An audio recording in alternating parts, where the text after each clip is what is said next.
Montpellier, vainqueur 32-24 à Saint-Raphaël. Ce soir, Nîmes reçoit Dunkerque. Et puis on termine avec le tennis. Gaël Monfils est en forme. Le Français récent vainqueur du tournoi de Rotterdam est en quart de finale à Dubaï.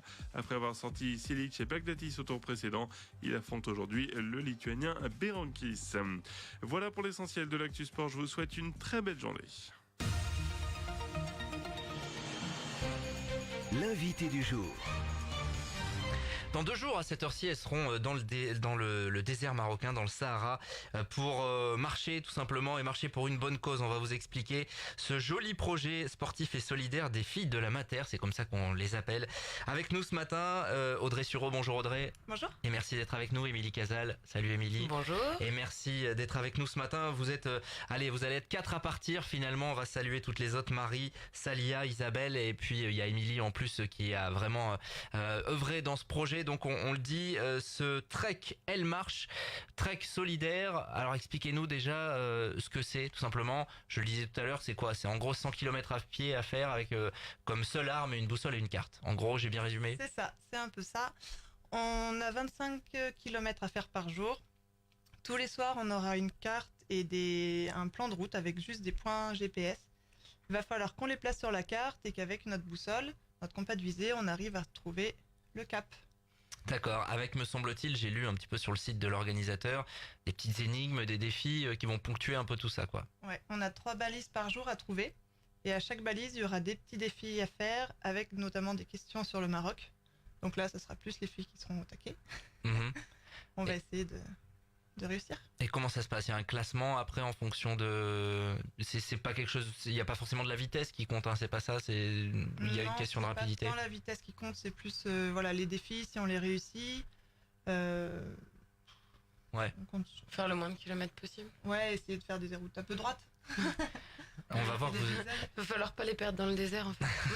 Ça serait dommage quand même. Ça serait dommage. Très dommage, ouais. Il y a derrière tout cela, on va en parler plus longuement tout à l'heure, mais une visée solidaire évidemment, puisque vous allez faire tout ça pour une association qui s'appelle Live et Lumière. C'est ça. Oui. Alors. Ça, l'association Live et Lumière, c'est une association qui récolte des fonds pour essayer d'aider la recherche dans le domaine des cancers pédiatriques. Pour la petite histoire, donc moi j'ai rencontré la présidente en 2016 pendant le rallye des gazelles. Et il s'est vraiment noué une très très belle histoire d'amitié. Et pour revenir un peu sur l'histoire du projet, j'avais dit à la présidente, qui est Lola Salipur, un jour je ferai quelque chose pour Live et Lumière, c'est sûr. Et quand l'idée du projet du trek est née il y a un peu plus d'1 an avec les filles de la Mater, on s'est pas posé beaucoup de questions, les filles étaient toutes d'accord, c'était un sujet qui nous touchait vraiment profondément. Cette association, elle a beaucoup de projets et voilà, ça aide, ça contribue vraiment beaucoup à la recherche dans ce domaine-là. C'est une association basée à Lyon, dans le secteur en tout cas, partie je crois de parents d'une petite qui malheureusement je crois aujourd'hui est décédée, qui avait une tumeur cérébrale. Hein. Oui, c'est ça, une tumeur rare cérébrale. En fait, ce qu'il faut savoir, c'est que dans la Ligue contre le cancer et dans toutes les grosses associations pour le cancer de façon générale, tout ce qui est pour les enfants, enfin tout ce qui est au niveau pédiatrique est très très faible au niveau fonds, puisque c'est assez rare. Et du coup, la maman de Liv, Lola, la présidente, avait décidé, quand Liv est tombée malade, de monter l'association et vraiment outrée, en fait, de pas avoir de recherche, pas avoir de traitement adapté. Elle a voulu récolter des fonds dans ce sens-là. D'où ce projet donc. Vous travaillez tous donc à la maternité au centre hospitalier de Montluçon. Comment c'est parti là? L'idée c'est quoi? C'est entre 2 accouchements, on se dit tiens autour du café, racontez-nous. Oui, c'était surtout que en fait Salia, Marie et Isabelle, avec qui je travaille depuis des années, m'avaient vu partir pendant les rallyes des gazelles que j'ai pu faire. Parce qu'Émilie est une aventurière habituée de ce genre d'expérience. Une amoureuse du Maroc, on va dire. Et les filles aimaient beaucoup aussi ce pays et elles avaient vraiment envie de se donner un défi et de monter un projet. Donc il y a un peu plus d'1 an, en garde, un soir, on discutait et je leur ai parlé du trek parce que je connaissais et on a dit allez banco, on se lance dans l'aventure. Bon, là c'était parti. Après on fait plus marche arrière. C'était quoi? C'était le Pas défi possible. personnel puis de partager quelque chose également. Oui, il y avait vraiment une forme de partage. C'était un défi personnel en se disant est-ce qu'on peut monter un projet comme celui-ci. Les filles n'ayant jamais fait de trek un peu de cette ampleur à l'étranger avec une mission solidaire, etc. Elles étaient vraiment toutes motivées et puis voilà, on s'est dit pourquoi pas y aller. Et puis cette fois-ci à pied, ça m'aurait changé. C'est vrai. Donc Émilie, pour d'autres raisons, tu ne partiras pas. Non. C'est Audrey, donc The Substitute, qui va C'est ça. être présente. Comment ça s'est passé, Audrey? Toi, au départ, tu n'étais pas dans le... Pas dans du le- tout, je suivais beaucoup les filles par rapport à leur projet parce que c'est vrai que c'est quand même très intéressant. J'étais même un peu déçue de ne pas en faire partie. Et Émilie, un jour, m'a demandé si ça m'intéresserait de reprendre sa place. Du coup, j'ai forcément dit oui. Mhm. Ça m'a bien Un fait peu au plaisir. pied levé, mais je pense qu'elle a pas beaucoup hésité. Non. Voilà. Comment on prépare ça quand même? Parce que vous allez donc devoir marcher longtemps. Il y a aussi l'aspect orientation. J'ai suivi un peu sur Facebook. Vous êtes un peu préparé? Alors pour l'orientation, on a eu un stage à Paris où elle nous expliquait tout. Et avant, on a eu Émilie quand même qui nous a expliqué les bases. La coach. Sur Ouais, l'orientation. en fait, c'est que c'est un peu la même navigation à la carte et à la boussole comme sur les rallyes des gazelles, où là, vraiment, elles n'ont pas de GPS, elles sont obligées de tracer leur chemin à travers la carte et puis à travers le terrain qu'elles vont rencontrer. Alors, les filles, au début, quand moi, j'étais un petit peu dans l'équipe, voilà, Marie, Salia et Isabelle se disaient, bon, bah c'est bon, on a Émilie comme navigatrice. Donc bon, quand malheureusement j'ai dû voilà mettre de côté le projet et trouver j'aime pas dire remplaçante, mais un petit joker de plus, il fallait une fille volontaire, déterminée, et puis qui soit assez motivée pour aussi conduire les filles. Et puis Audrey a pris vraiment ce rôle très très à cœur, donc je suis très contente. On part un peu à 5 en fait. C'est vrai. Tu seras présente avec elle finalement. Audrey, donc c'est spécialiste orientation. C'est ça? On va Elle veut pas le dire. Elle veut pas le dire. Moi, Non, c'est que ça les reste autres comptent nouveau, sur elle. Quoi. Ça fait un mois que j'essaye de comprendre le système des cartes et des compas, mais ça va. Et Ouais. elle y arrive très bien. Bon, on est rassurés. Vous avez donc fait un stage en fait spécifique. Ouais, on Alors, a fait un stage organisé une journée par, entière, organisé par l'association avec laquelle Ouais. on part pour vraiment comprendre le principe.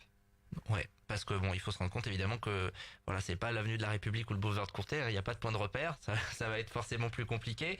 Au niveau de l'aspect physique, voilà, 20-25 km par jour, avec j'imagine peut-être des conditions forcément différentes d'ici, il faut aussi se préparer.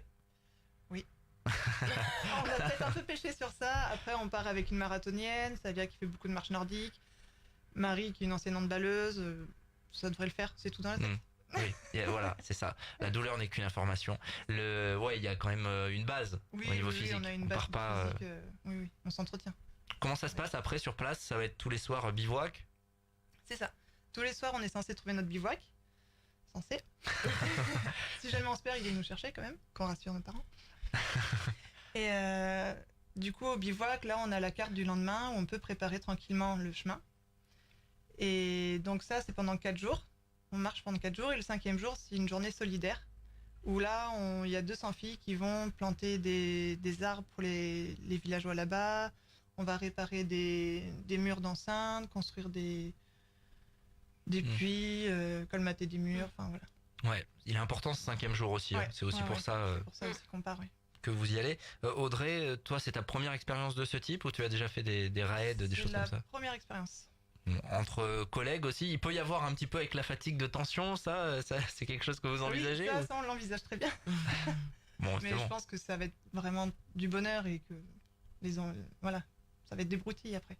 Bon, comment ça se passe l'aspect solidaire? De quelle manière vous recueillez des fonds finalement pour l'association? J'imagine qu'il y a eu tout un travail de recherche de partenaires, etc. là ces dernières semaines. Et ben déjà, ils avaient commencé à faire un repas qui a ramené quand même beaucoup de fonds à l'association, Liv et Lumière. Après nous, on a trouvé pas mal de sponsors, de partenaires qui nous ont aidés à financer et notre trek et l'association. Donc on en profite d'ailleurs de passer à la radio pour remercier Intersport, la Boucherie, Jura Labo, la MACSF, Modilac, Battista Rénovation, la Maison du Corset et Interima. C'est important évidemment de les Ouais. citer.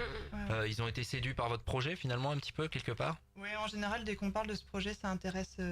Les gens sont quand même relativement touchés de l'IV Lumière, Mhm. pour commencer, et du trek en général. Ouais. Donc ça vous a permis de financer l'inscription parce qu'il y a forcément des frais d'inscription et plus recueillir une certaine somme Ouais. pour Olivier Lumière. Il y a déjà une date prévue ou quelque chose pour la remise. Il y aura une remise officielle de chèques. Vous allez faire ça comment avec Olivier Lumière, sachant que c'est une association qui n'est pas basée ici.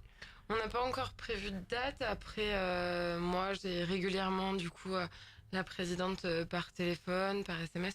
Je pense qu'au retour, quand les filles reviendront, elles nous feront un petit débriefing de tout ça et puis on fera les choses de façon un petit peu plus officielle. Mais déjà, c'est une belle victoire, ouais. Ouais, déjà d'être au départ et puis en forme et puis avec une spécialiste orientation comme Audrey, ça va bien se Voilà, passer. c'est ça. C'est quoi qu'on craint le plus avant de partir? Je pose toujours la même question là avant de partir, mais C'est une bonne question. Pour l'instant, pas grand-chose. bon ça va alors. Non, là, ça va. On verra sur place. On verra Donc sur samedi, c'est ça, départ ce soir de Montluçon, direction Ouais, Paris. c'est ça. Et puis demain à cette heure-ci, vous serez dans On l'avion. sera dans l'avion. On va vous soutenir. Je sais pas de quelle manière. On peut vous suivre d'ailleurs en direct sur Oui, sur le le site Trek Elle Marche, on peut suivre toutes les équipes. Mhm. Et c'est la team 13 quand même. Vous avez le numéro 13. On a le numéro 13. Bon, vous savez qu'au Tour de France, ils mettent le dossard à l'envers, hein, parce qu'il y a de la superstition sur le numéro Ça va 13, nous mais porter vous, il n'y a pas de souci, voilà. C'est ça, on suivra ça, on vous souhaite beaucoup de courage en tout cas. Merci. Amusez-vous bien quand même aussi, parce que j'imagine qu'il y a un aspect partage qui est important. Merci à toutes les deux d'être venues nous Merci. parler de ce beau projet. Et puis Merci on à salue Joséphine. Marie, Salia et Isabelle qui seront également de la partie. On suivra ça, on va vous partager d'ailleurs via notre site internet le lien vers la page Facebook Les Filles de la Mater. Bon voyage les filles, à Merci. bientôt et merci À d'être bientôt. passées ce matin. 7h56. L'invité du jour.